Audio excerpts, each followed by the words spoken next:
Bonjour à tous.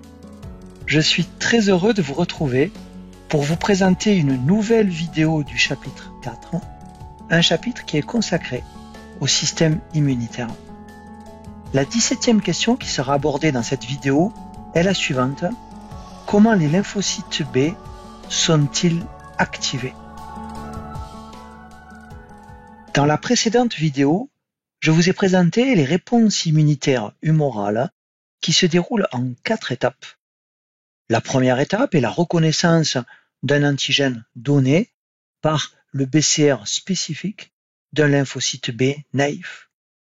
Les BCR des lymphocytes B naïfs sont des IgM et des IgD monomériques. Les lymphocytes B naïfs circulent dans le sang et dans la lymphe et ils traversent les organes lymphoïdes secondaires, dont notamment les ganglions lymphatiques et la rate, où se fera la rencontre avec l'antigène. Les antigènes peuvent entrer dans les ganglions lymphatiques, soit seuls, soit associés à des cellules, comme les macrophages qui les y conduisent et qui les présentent aux lymphocytes B naïfs, mais sans les avoir apprêtés. Car contrairement aux lymphocytes T naïfs, les lymphocytes B naïfs vont reconnaître les antigènes sans qu'il ne soit nécessaire qu'une cellule présentatrice d'antigènes les apprête. Les lymphocytes B naïfs, spécifiques d'un antigène, utilisent leur immunoglobuline membranaire comme récepteur pour reconnaître directement l'antigène natif. La seconde étape de la réponse immunitaire humorale est l'activation de lymphocytes B, et nous verrons dans cette vidéo que la fixation de l'antigène à l'immunoglobuline de la membrane du lymphocyte B naïf est nécessaire, mais pas suffisante à l'activation du lymphocyte B. Par exemple, dans le cas des antigènes T dépendants, l'aide de lymphocytes T auxiliaires est nécessaire pour activer le lymphocyte B. La troisième étape de la réponse immunitaire humorale est la prolifération du lymphocyte B activé, ce qui conduit à une expansion clonale des lymphocytes B. La quatrième étape de la réponse immunitaire humorale est la différenciation des lymphocytes B de ce clone en plasmocytes sécréteurs d'anticorps et en lymphocytes B mémoire. Au cours de leur différenciation, les lymphocytes B peuvent commencer à synthétiser des anticorps présentant différentes classes de chaînes lourdes grâce au mécanisme de commutation isotypique. Et le processus de maturation d'affinité conduit aussi à la production d'anticorps de haute affinité. Notez bien que les anticorps sécrétés par les plasmocytes ont la même spécificité que les BCR des lymphocytes B naïfs de départ, si bien que ces anticorps sécrétés seront capables de se lier aux microbes ou aux produits microbiens dans l'état natif de ces antigènes. L'activation du lymphocyte B naïf nécessite donc au départ la reconnaissance par le BCR de l'antigène natif, le BCR étant une immunoglobuline membranaire de classe M ou de classe D. Pour qu'une voie de transduction du signal puisse démarrer dans le lymphocyte B, il faut qu'au moins 2 molécules d'immunoglobuline membranaire viennent s'associer. Ce pontage des immunoglobulines de membrane survient lorsque au moins 2 molécules d'antigène ou bien des épitopes répétitifs d'un même antigène viennent se lier à des molécules d'immunoglobulines adjacentes dans la membrane du lymphocyte B naïf. Les antigènes T indépendants, qui sont par exemple de nature polysaccharidique, sont capables d'activer les lymphocytes B naïfs sans l'aide de lymphocytes T auxiliaires. Ces antigènes T indépendants sont des antigènes non protéiques et généralement multivalents, contenant souvent plusieurs épitopes identiques par molécule d'antigène. Ces antigènes multivalents sont donc capables de se fixer en même temps à plusieurs molécules d'immunoglobulines de la membrane du lymphocyte B naïf, ce qui va former un agrégat de BCR lié à son antigène cible. Les antigènes T dépendants, qui sont les antigènes les plus répandus, sont appelés ainsi parce qu'ils nécessitent l'aide de lymphocytes T auxiliaires pour pouvoir activer les lymphocytes B naïfs. Ces antigènes T dépendants sont généralement de nature protéique et ils peuvent être exprimés sous forme d'un ensemble à la surface du microbe, ce qui peut les rendre capables de provoquer aussi une agrégation des immunoglobulines de membrane. Il a été montré qu'un antigène n'a pas besoin d'être multivalent pour que l'agrégation des BCR soit provoquée. La liaison de l'antigène au BCR est capable en effet de provoquer un changement de conformation de ce récepteur, ce qui va favoriser l'agrégation de BCR à condition que l'affinité de cette liaison pour l'épitope soit suffisamment élevée. Les IgM et IgD sont des anticorps monomériques ancrés à la membrane plasmique du lymphocyte B naïf. Les parties extracellulaires de ces immunoglobulines membranaires sont étendues et portent deux sites identiques de liaison à l'antigène. Il existe une très grande variété possible de ces sites de liaison à l'antigène, ce qui permet à un BCR membranaire de reconnaître un épitope spécifique. Les régions intracellulaires des immunoglobulines membranaires sont au contraire courtes et elles sont dépourvues de domaines impliqués dans la transduction du signal. Donc, quand les immunoglobulines de membrane fixent un antigène, elles ne peuvent pas transmettre par elles-mêmes de signaux dans le lymphocyte B.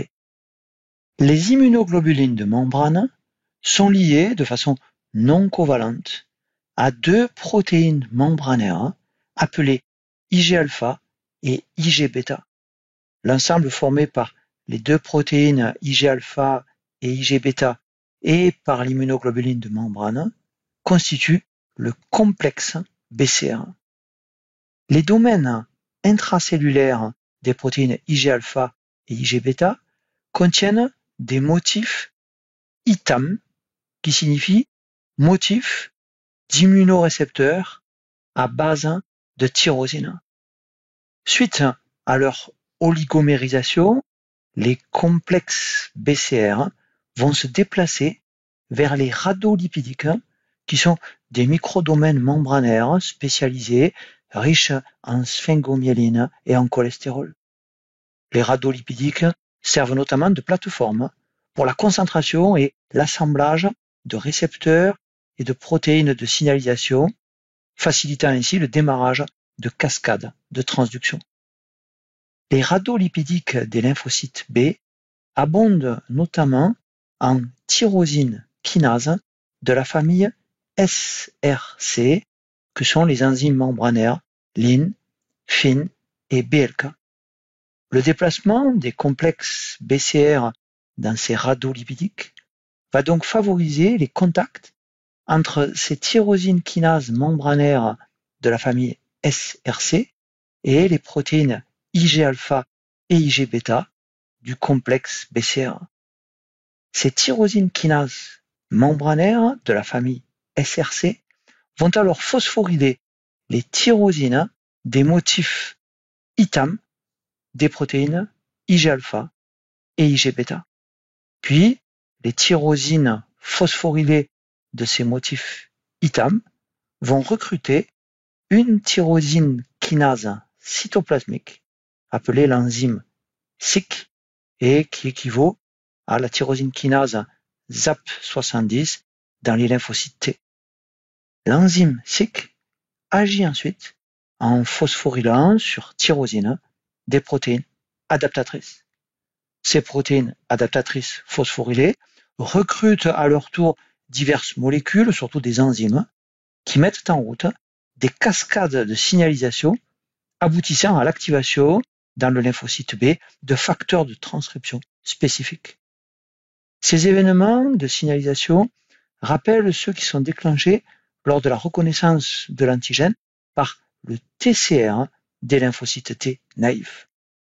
Le résultat de cette signalisation dans le lymphocyte B, initiée par la reconnaissance de l'antigène, est donc l'activation de facteurs de transcription spécifiques qui vont déclencher l'expression de gènes codant des protéines impliquées dans la prolifération et dans la différenciation du lymphocyte B.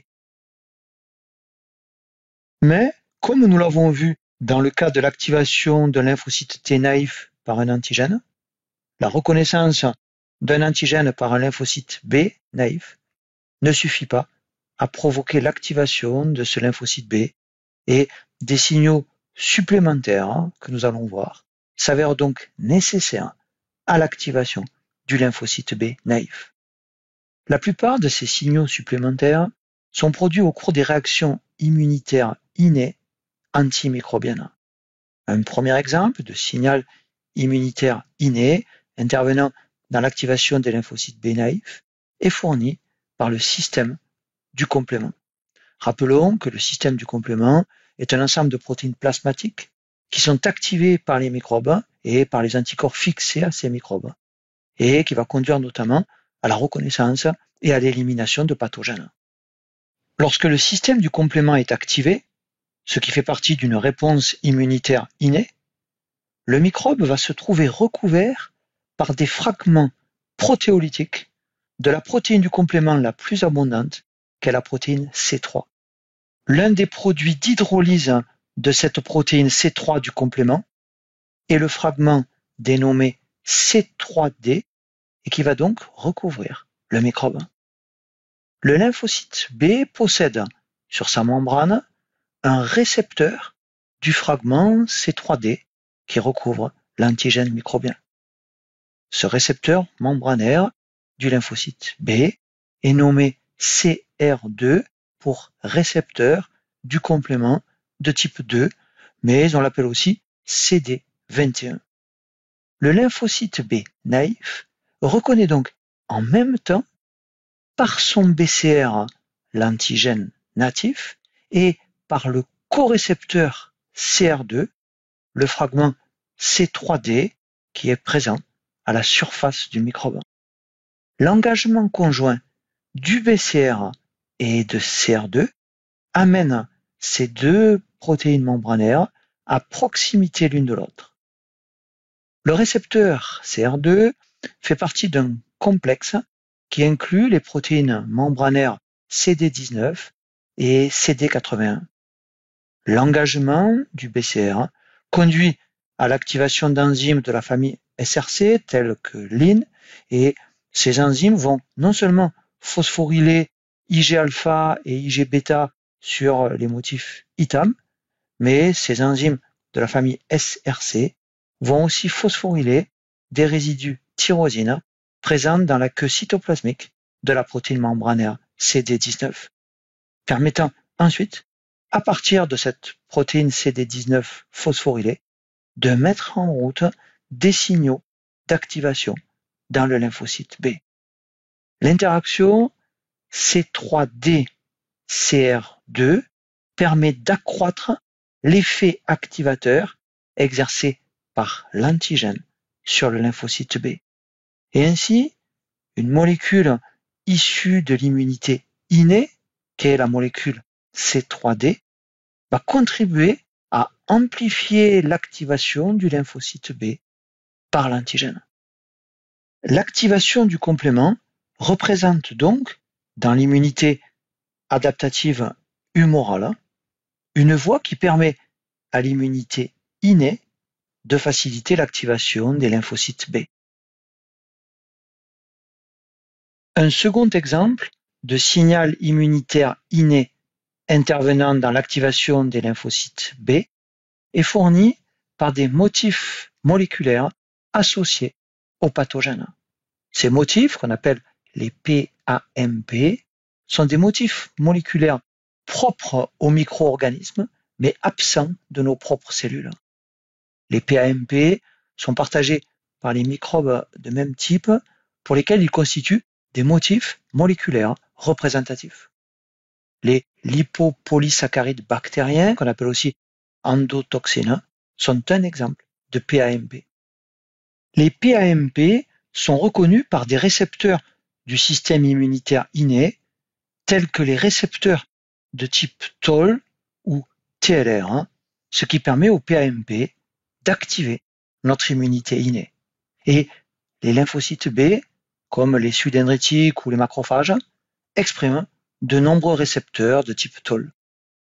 Des PAMP microbiens vont se lier au TLR de la membrane du lymphocyte B naïf, ce qui déclenche, là encore, des signaux d'activation qui vont venir s'ajouter à ceux qui proviennent du BCR fixant l'antigène.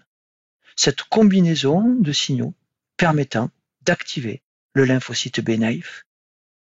Comme pour l'activation des lymphocytes T naïfs, on retrouve donc la nécessité de deux signaux pour activer les lymphocytes B naïfs.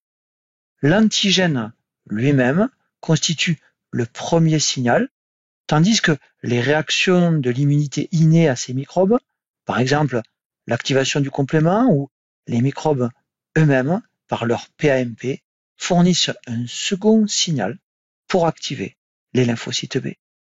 Ainsi, l'immunité innée, en générant des molécules qui s'ajoutent aux antigènes, fournit les signaux de co-stimulation nécessaires à l'activation des lymphocytes naïfs. La nécessité de ces seconds signaux pour activer les lymphocytes naïfs garantit que l'immunité adaptative soit déclenchée par des microbes et non pas par des substances non infectieuses inoffensives. Ces deux types de signaux suffisent à déclencher la prolifération et la différenciation des lymphocytes B dans le cas où l'antigène est T indépendant. Mais dans le cas des antigènes T dépendants, la contribution de lymphocytes T auxiliaires va s'avérer nécessaire pour déclencher la réponse immunitaire humorale.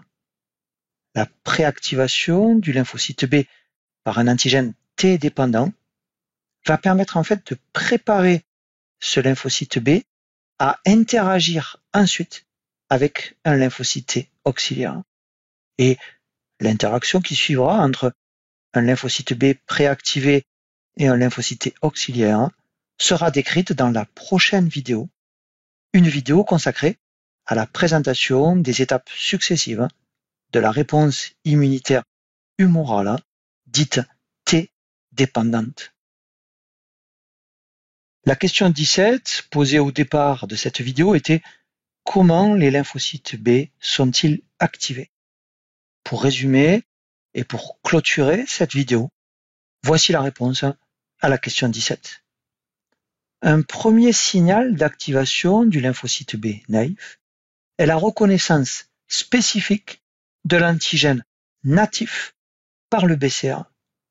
L'activation du lymphocyte B nécessite aussi des seconds signaux qui sont issus de l'immunité innée.